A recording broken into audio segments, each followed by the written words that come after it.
фудбалски клубови, спортски првенства, мега инфраструктурни проекти.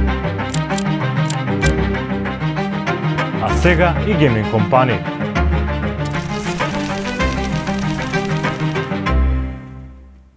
Нафтените пари на Саудиска Арабија рапидно се вложуваат во повеќе сектори, како дел од стратегијата на кралството да ја прошири економијата надвор од трговијата со црното злато.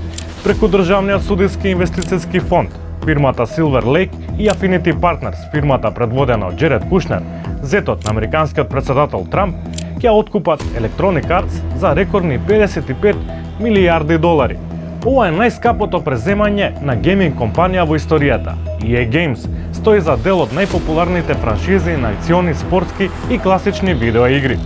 Целта на Саудиска Арабија е да изгради собствен гейминг центар и да привлече таленти од целиот свет, зашто трпи критики дека го пере меѓународниот имидж преку масовни спортски и гейминг настани. Саудискиот престолонаследник Мохамед бин Салман е познато дека се релаксира со видеоигри, а Кушнер изјави дека игрите на EA ги игра од дете, а сега и со семејството.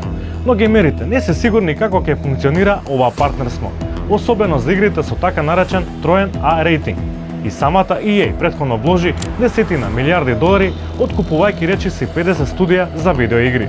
Слично и со останатите конгломерати, што води кон монополизација на игрите и гушење на креативноста. Приватните инвестициски фондови притискаат за максимална монетизација на игрите, што доведе до високи цени и така наречени микротрансакции. Играчите треба да плаќаат дополнителни предмети и средства во самата игра, а преку нив се развива и паралелен систем на трговија и казино методи на коцкање. EA е меѓу најскандалозните компании по ова прашање, особено со порозните системи за контрола на коцкањето со предметите од игрите, каде најчести жртви се малолетници. За сега нема најави за драстично влијание врз содржините, но дел од геймерите најавија бојкот на EA Games.